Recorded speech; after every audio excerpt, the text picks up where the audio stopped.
Selamat pagi anak-anak. Assalamualaikum warahmatullahi wabarakatuh. Hari ini kita akan belajar tentang penyerbukan. Proses penyerbukan, apa itu penyerbukan? Jatuhnya benang sari ke kepala putik. Penyerbukan yang nantinya akan menjadi buah yang bisa kita makan. Oke? Miss Eni jelaskan proses penyerbukannya. Siap belajar hari ini? Sebelum itu kita berdoa dulu. Berdoa menurut kepercayaan kalian, disilahkan.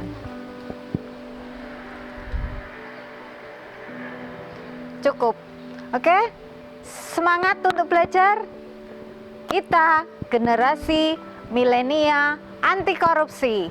Ayo belajar dalam pembelajaran daring. Tetap semangat. Let's go. Oke, yang pertama penyerbukan sendiri, yaitu jatuhnya benang sari ke kepala putik pada bunga itu sendiri dalam satu bunga, dalam satu pohon. Misalnya ulangi, penyerbukan sendiri, yaitu di sini ada satu buah pohon yang berbunga. Bunganya satu ini ada serbuk sarinya, ada benang sarinya.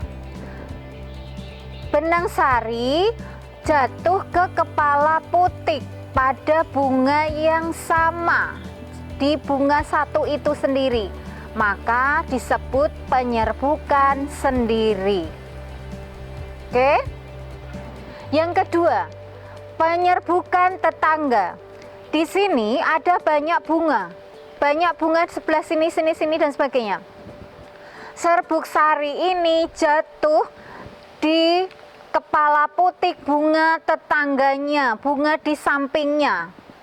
Misalnya ulangi, penyerbukan tetangga, benang sari jatuh ke kepala putik pada bunga di sampingnya, maka disebut penyerbukan tetangga. Paham? Oke. Yang ketiga, penyerbukan silang. Antara bunga di sini dengan bunga yang ada di tempat lain. Serangga datang menghinggapi serbuk sari. Serangga kemudian terbang ke pohon yang lain pada jenis pohon yang sama, maka dia akan terjadi penyerbukan silang. Paham? Misalnya ulangi, penyerbukan silang, jatuhnya serbuk sari ke kepala putik pada bunga yang lain, pada pohon yang lain. Jelas nak? Oke, good. Yang terakhir, yang keempat, ini yang Miss Eni pegang pohon mana lagi? Di sebelah sana pohon aromanis. Kemudian ada serangga nempel di benang sari di sini. Kemudian dia menempel ke kepala putik di pohon mangga aromanis. Maka jika nanti terjadi penyerbukan, namanya adalah penyerbukan bastar. Paham nak? Yang terakhir misalnya ulangi, penyerbukan bastar yaitu jatuhnya serbuk sari ke kepala putik pada bunga yang lain, pada pohon yang lain, pada jenis pohon yang berbeda. Contohnya pohon mana lagi dan pohon aromanis. Paham di sini semua? Oke. Ya, kesimpulannya belajar pada pagi hari ini Miss Eni ulangi. Penyerbukan ada 4 macam. Penyerbukan sendiri, yaitu jatuhnya serbuk sari ke kepala putik pada bunga itu sendiri. Yang kedua, penyerbukan tetangga, jatuhnya serbuk sari ke kepala putik pada bunga yang lain dalam satu pohon.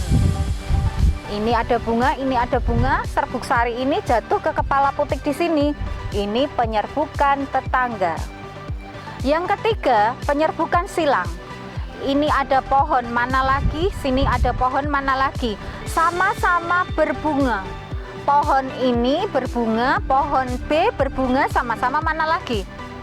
Serbuk sari ditempeli oleh serangga. Serangga dari pohon mana lagi A terbang ke serangganya terbang ke pohon mana lagi B. Terjadi proses penyerbukan, jatuh ke kepala putik. Maka ini disebut penyerbukan penyerbukan silang. Misalnya ulangi, penyerbukan silang. Ini pohon mana lagi A, ini pohon mana lagi B, sama-sama berbunga. Jatuhnya serbuk sari ke kepala putik dari mana lagi pohon A ke mana lagi pohon B, maka disebut penyerbukan silang. Terakhir, penyerbukan bastar. Ini pohon mana lagi? Ini pohon aromanis, sama-sama berbuah. Serbuk sari jatuh ke kepala putik pada bunga yang lain, pada jenis yang berbeda. Paham, Nak? Oke. Dan hasil penyerbukan adalah buah. Bagaimana bentuknya? Kita lihat. Ini adalah hasil penyerbukan.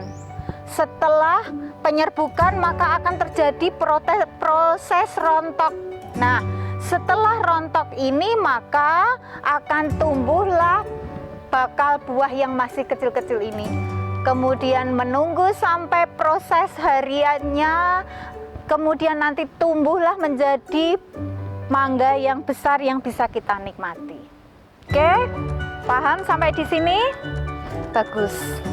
Ya, terima kasih anak-anak atas perhatiannya. Semoga bermanfaat dan bisa menambah wawasan kita. Ingat, jaga lingkungan yang ada di sekitar kita karena pohon pensuplai utama oksigen yang ada di dunia ini. Oke? Selamat belajar, sampai ketemu minggu depan. Dadah. Assalamualaikum warahmatullahi wabarakatuh.